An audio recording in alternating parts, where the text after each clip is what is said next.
این جوان یکی از هزارها افغان‌های فراری است که از پاکستان به افغانستان برمیگردند و در کشوری که ده‌ها سال پیش ترک کرده بودند به آینده ناروشنی روبرو می‌شوند.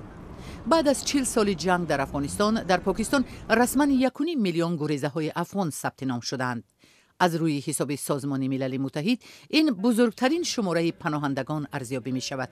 اما بیش از 1 میلیون نفر دیگر بدون ثبت نام زندگی می کنند. اسلام آباد سال گذشته نقشه‌اش را درباره برگردانیدن گریزه ها اعلام کرده بود و فشارها را در این زمینه زیاد کرد. به ویژه بعد آنکه چند ماهی اخیر مناسبت افغانستان و هندوستان تحکیم یافته، روابط هندوستان و پاکستان بد شد و جریان بازگردانیدن فراریان نیز یک بار افزایش یافت. سمیع الله 32 ساله میگوید مثل بسیار از افغانها به این مرکز هفته پیش آمده است. در پاکستان او تاجر بود و مغازه داشت.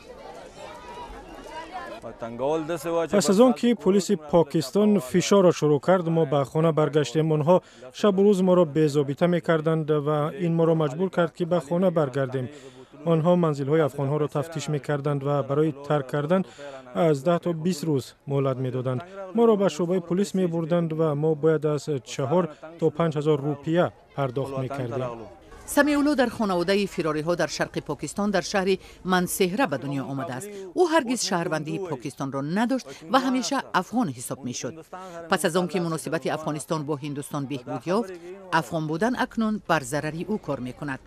به مثل سمیع الله که میگوید از بازگشت به وطن خوشنود است، فراریان زیاد نیز از برگشتن خود خوشحالی میکنند.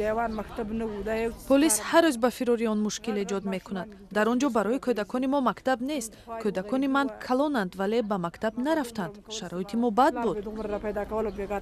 شاعر بانو احمدزی 32 ساله منزلش را در شرق بغلان زمان خردسالی ترک کرده بود. بنا به معلومات سازمان ملل متحد، شماره فراریان برگشته اگر در ماه ایون 1433 نفر بود، در ماه ایول 11,416 نفر و در ماه اوگوست به بیش از 60,000 نفر رسید. زیاده از 90,000 نفر از پاکستان به افغانستان آمدند و احتمال دارد که تا آخر سال تعداد آنها به 220,000 نفر برسد.